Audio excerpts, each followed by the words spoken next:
Welcome back to the Speaking and Communicating podcast. I am your host, Roberta Ndlela.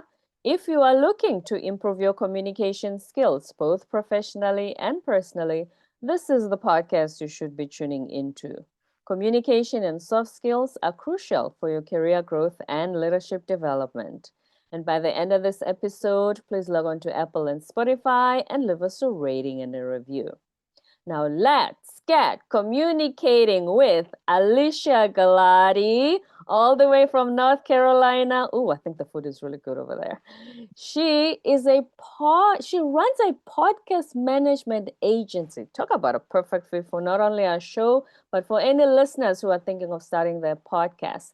And she's here to talk to us about her manufacturing background and how she uses the principles from that in order to help her clients in her agency. And before I go any further, please help me welcome her to the show. Hi, Alesia.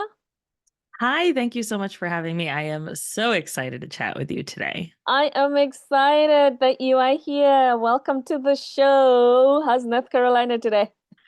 Not too bad, a little cold Oh, compared to how it's been the last 2 weeks, but it's fine. It's January, February timeline. I expect it to be weird. yeah, kind of usual, isn't it? Tell us a little bit about yourself. Yeah. So I am Alesia Galati. Obviously, I run a full service podcast management agency called Galati Media. I am a mom of two. I have what I very affectionately call my house hussy, my husband, who is a homeschooling dad. I could not do it. I'm the breadwinner. I love what I do. And that's kind of always been our dynamic, which I really love. And it also allows us to show our boys something a little different than the typical male female gender roles within the house. So that's always really exciting. And then I actually started my career.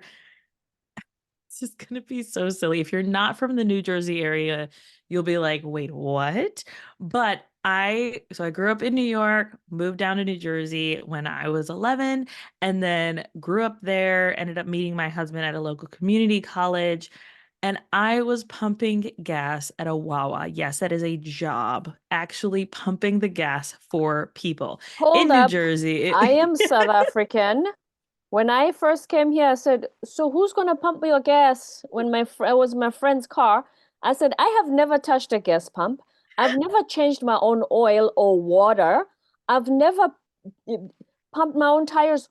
Who does that?" They say, "No, in America, you do it yourself." I said, "I could never survive driving my own car here. I have never Yeah. done any of that. I don't even know how my tires feel when I touch them." So in New Yes. Jersey, they do the South African model?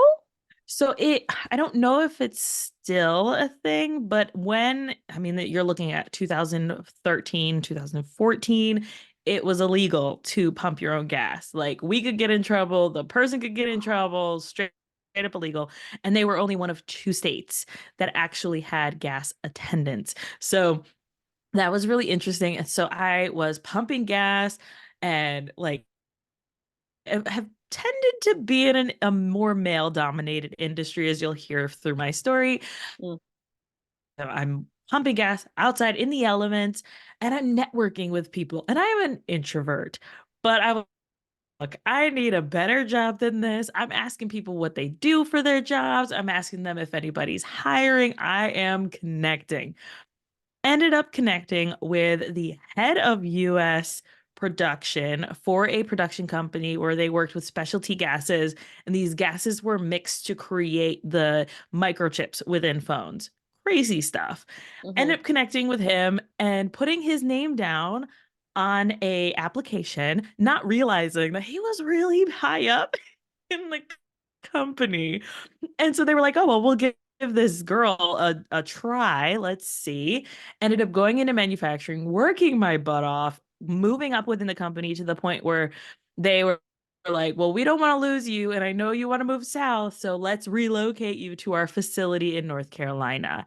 So they paid for everything. And at that point, I was 7 months pregnant with my second kid. So I'd had the first one within the company, did the whole like 6 weeks of maternity leave and then back to work because I really love working and I'm not really the stay-at-home mom type, which was a really interesting discovery.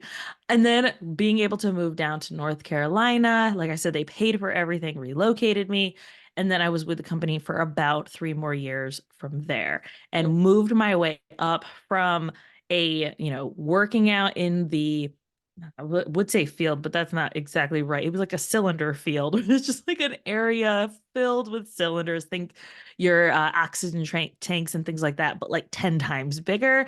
Working out there, moving these things, and then all the way up through production planning, which I loved. Not only did it allow me to create a plan, act on that plan, communicate the plan with the customer service as well as the plant, but also got me to be able to walk around the plant and say, this is what I need, this, and kind of set that expectation with the guys working in the facility because it was a very, and is a very male dominated industry. And like, setting that level of respect, not only as a woman, but a mixed woman, was really interesting. And being able to be like, no, I know my stuff. This is what I expect from you. This is what needs to happen.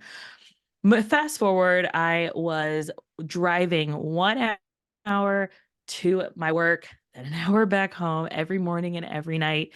And with little ones, yes, my husband was home with them, so I didn't have to worry about stressing of like they're in daycare or they're getting home from school or what's happening, but I didn't get to see them very often. It was like the living for the weekends almost. And yes, while I loved my job, I wanted to be closer to home. So I didn't have so much of a commute and ended up finding a job that was closer. Even though I'd been with that company for 7 years, I was like, "Ah, I think I need something different," and ended up finding a more inventory analyst position. So desk job. Found out really quickly I did not like that very much, but moved to this analyst position, was able to be home more. And then COVID happened. Now, between all of this, I was still doing some side hustle stuff. I had created and produced my own 2 podcasts at that point. One was about inventory and supply chain stuff, which I was like, ah, man, I'm already doing that with my day job. I don't want to do this podcast anymore. So that has since pod faded. I had another one with my sister where we talked through cults and why people join cults since we had grown up in one and like trying to figure that out and navigate that. And so I created and produced those 2 podcasts. And with my background in manufacturing and processes and creating from like creating full SOPs based on a process, because the materials that we were working with were life and death. Like, Mm. really. I don't think that people realize like when you're working in a manufacturing plant, most of those things can kill you if you're not handling them correctly. And so it was like almost a, not that I was scared to go to work every day, but there was that underlying thing of like, I have a life insurance. I have everything I need that if anything happens to me, my kids are fine, my husband's fine, and he can take care of them if he needs to, because there was always that possibility that something could happen. And yes, podcasting does not have, the life and death or anything like that, but those processes I was able to take and create from, all right, here's the start of that process, here's the end of that process, and create that moving in to podcasting was really fun and also allowed me to hire a lot quicker than Mhm. maybe someone who had never created SOPs before. So COVID happened. I ended up losing my job due to layoffs at this new position. And I was like, oh man, I probably should have stayed at this other one where nobody got laid off. But I Wow. think it was kind of the universe telling me now is the time, kind of kicking me off of the proverbial ledge and letting me know that now's the time to take advantage of this thing that I want to do. So that is my story. And you went with the nudge, you went with the flow of where the universe was taking you. W- when did you first realize you loved podcasts or podcasting? Yeah. So I started listening to podcasts back in 2015 when I had started commuting with my kid. And I realized, like, man, the radio plays the same 3 or 4 songs over and over and over again. And it's so annoying. And I am a lifelong learner. Like, I took a while. while getting pregnant and working full time, getting my associate's degree, and then getting my bachelor's after that while still working full time and being a mom, becoming a mom a second time. I love learning. And when I discovered podcasting, the first podcast that I ever listened to was Stuff You Should Know.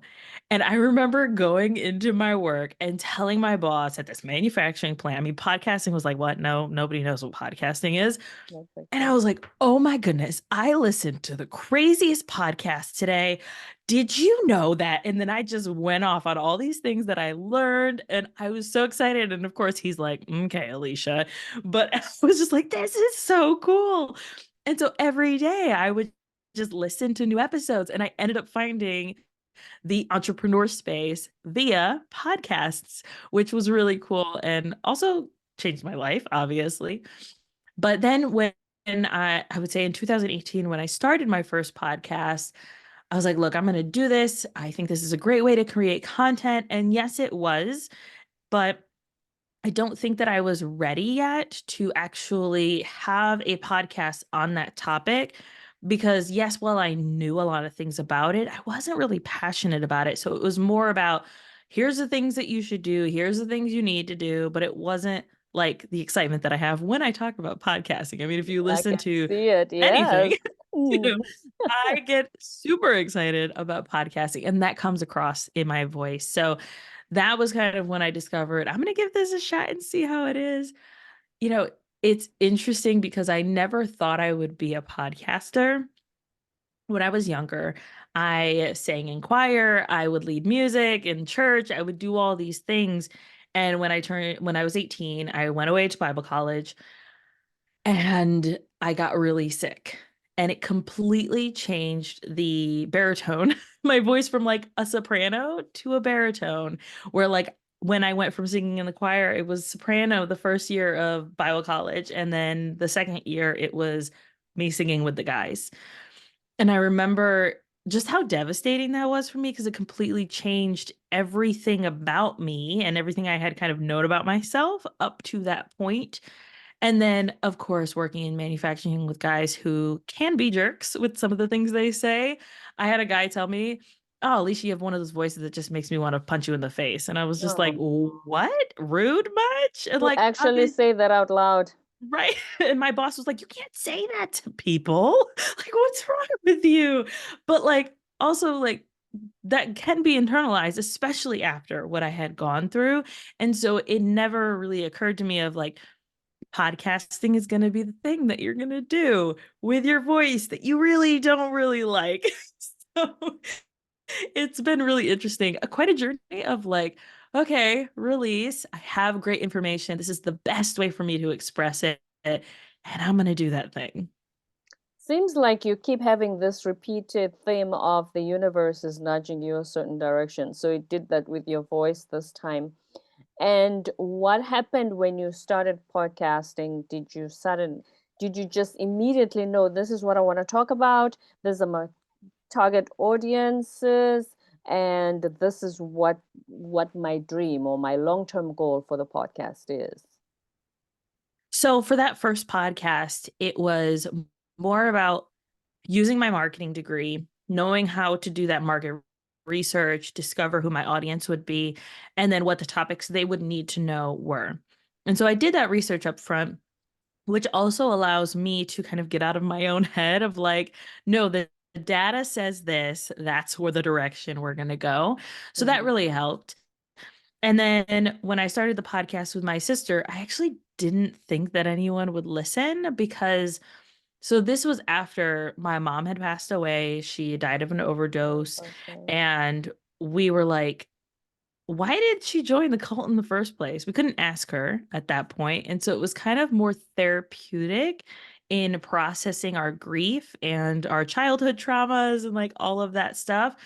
And so using podcasting in that way, it wasn't really so much about who our listeners were. It was about us working through our own things. Mm. And I really loved that as a way to not only just process trauma, but also realizing that there were other people who were sliding into our DMs and saying, me Who've been too. through the same things. Yes.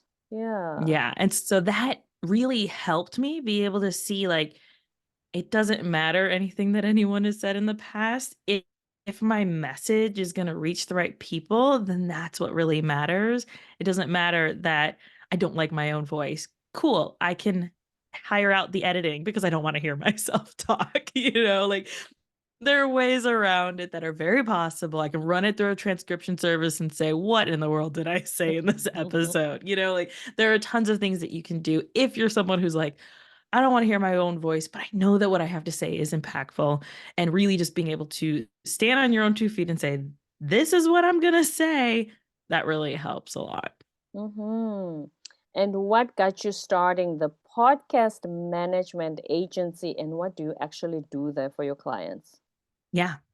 So in early 2020, before COVID kind of hit the States, I had said, okay, I'm going to move into podcast management because I love podcasting. I love to talk about it. At that point, I wasn't really planning on launching my own podcast about it, but rather doing the work for people who were maybe feeling frustrated with all of the effort that it takes to create a podcast.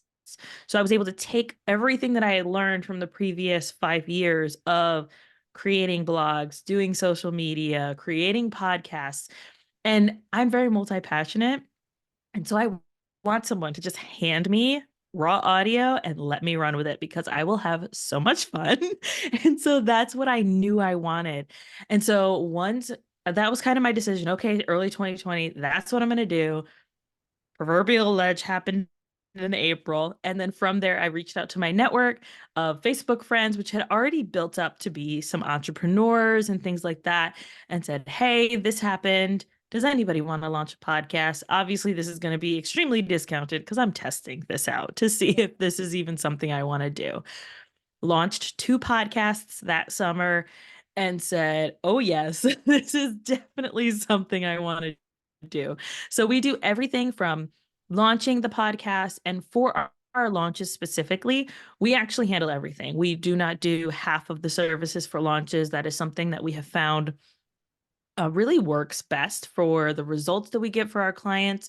Mm. So we do the market research, which I think is one thing that is missed so much when it comes to podcasts. And I think that helps with my marketing degree and like knowing all of that.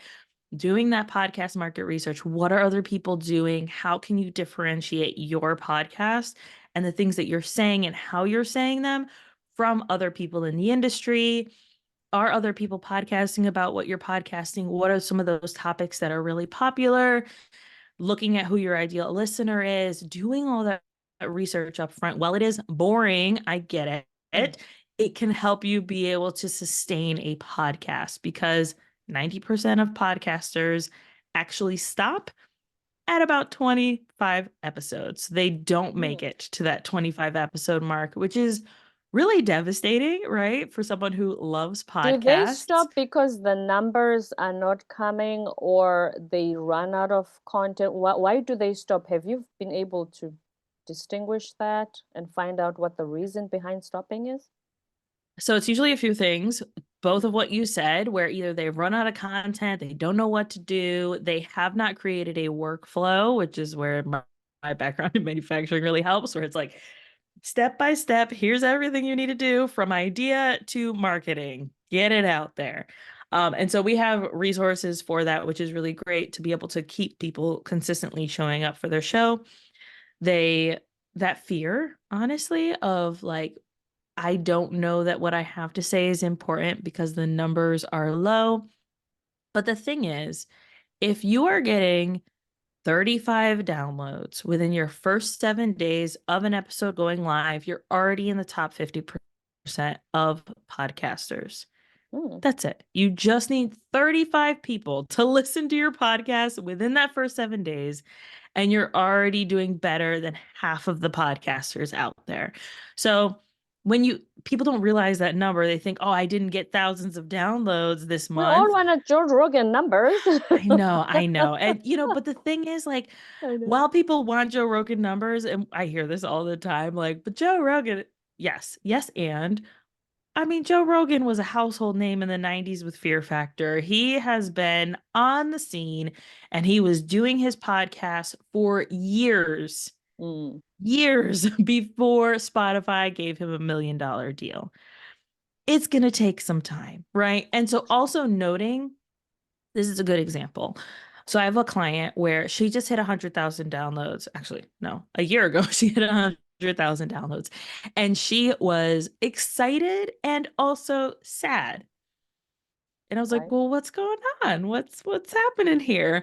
And she said, well, so and so just hit 1 million and I'm feeling How long really has she been frustrated doing about her this. podcast to hit 100,000? She had been doing her podcast for 4 years, the same amount Mm-hmm. of time as this other person. And I said, listen, your podcast is a subset of her audience. Your listeners are a subset, a very select group. So, in the case of this, she talks about boundaries, but from the point of a 12-step program, right? Mm-hmm. A specific group of people are interested in the 12-step program. They're the ones Right. who are feel like wanting boundaries. They want to talk about the 12-step program. Whereas there are other people who maybe want to talk about boundaries or want to talk about things, but maybe they don't really want to see it from the lens of 12 steps. So those are not her ideal listeners. This other podcast that she was comparing it to was all the adult children, like adult children of alcohol, adult children of drug addicts, adult children of etc. That is a way bigger net of people who are going to be interested in this podcast. And so she was comparing apples to oranges at that point. Right. And then, but which also begs the question, if anybody's listening and they think, okay, so somebody's got 100,000 downloads, somebody's got 1 million downloads. Does the 1 million downloads podcast make more money? Right? Does it?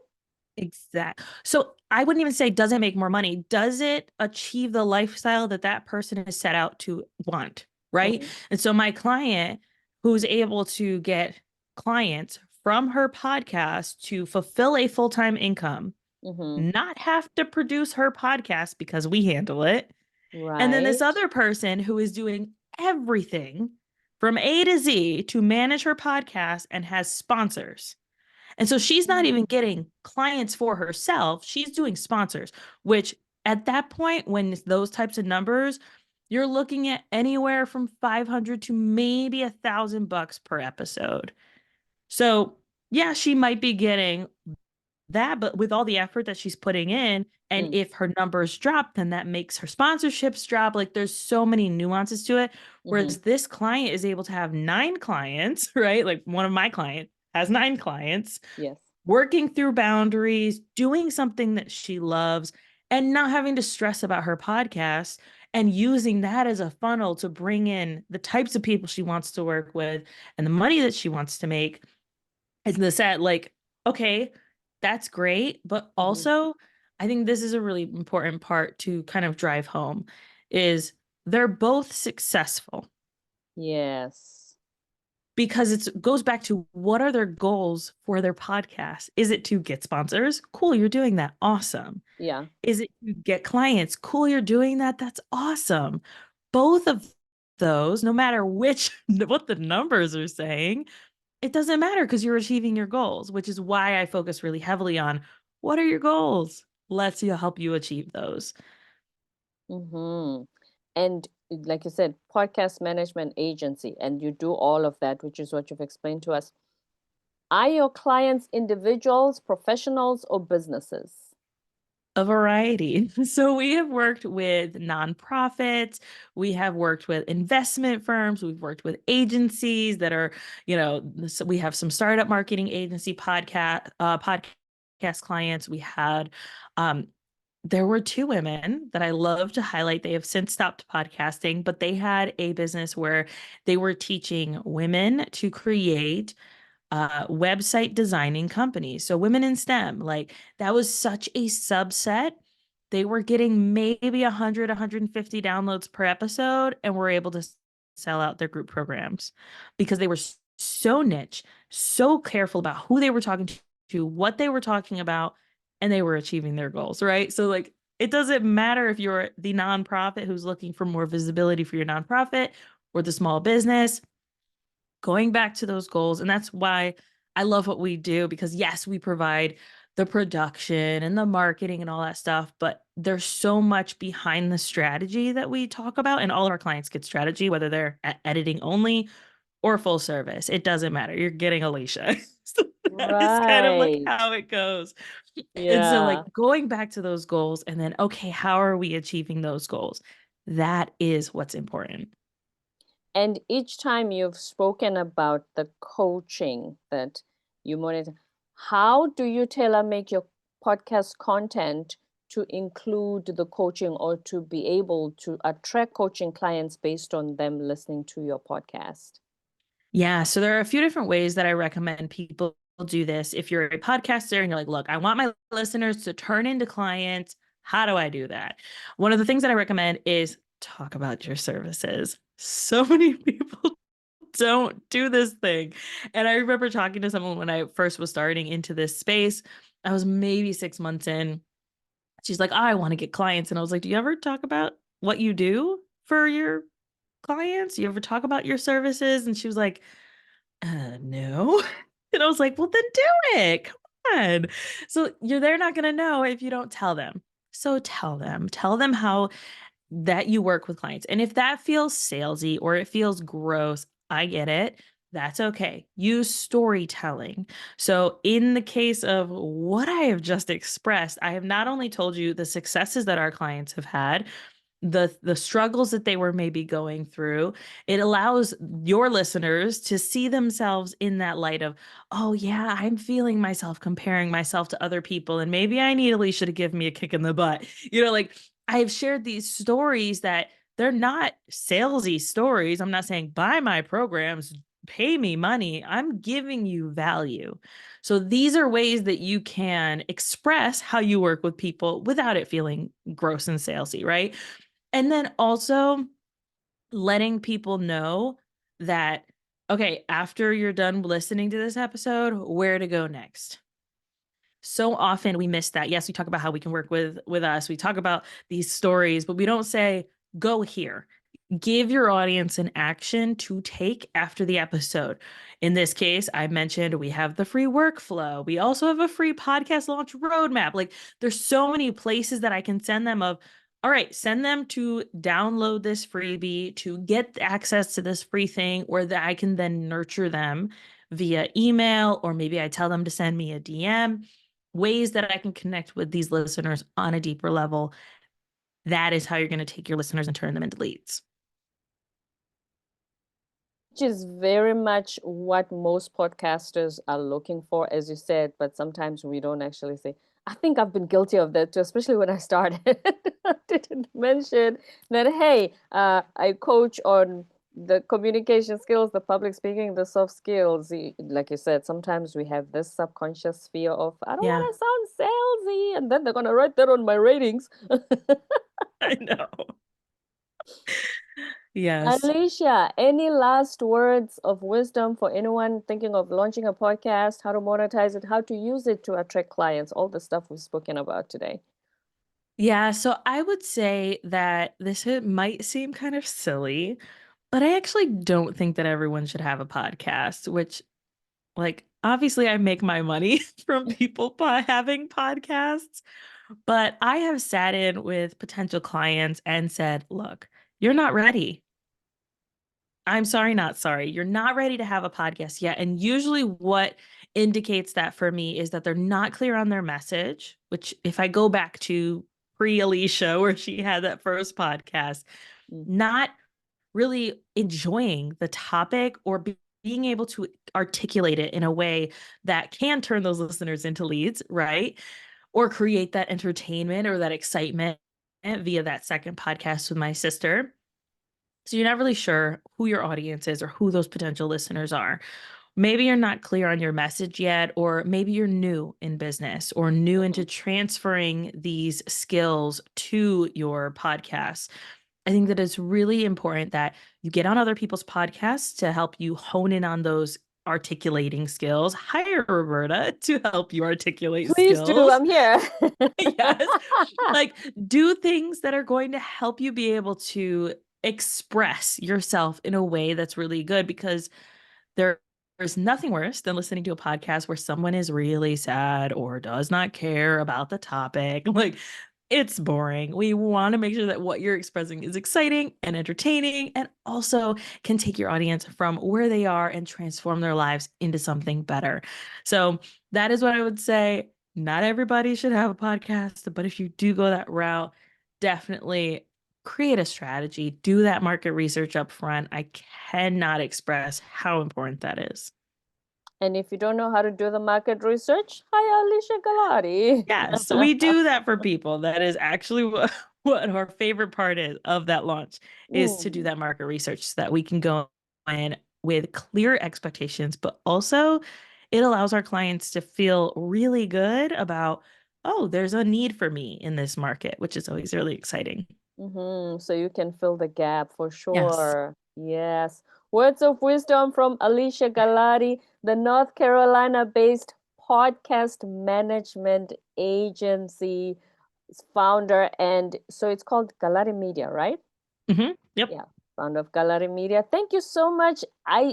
You see how you talk about excitement and how when you have a podcast, you should be, that's exactly how you are. Yeah, yes, I get very excited about this topic. It literally jumped off the screen. This has been so enjoyable, Alicia. Thank you. Yes, thank you for having me. I really appreciate it. My pleasure. And before you go, where can we find you if we are looking for your services and a way to connect with you? Yes, you can go to galatimedia.com. Everything is there, I promise. Resources, guides, blog posts, YouTube videos, the works. We've got everything, including 2 podcasts. So Yeah. lots of stuff over there for you. GalatiMedia.com. Alicia Galati, thank you very much for being on the show today. Yes, thank you. My pleasure. Don't forget to subscribe, leave a rating and a review on Apple and Spotify, and stay tuned for more episodes to come.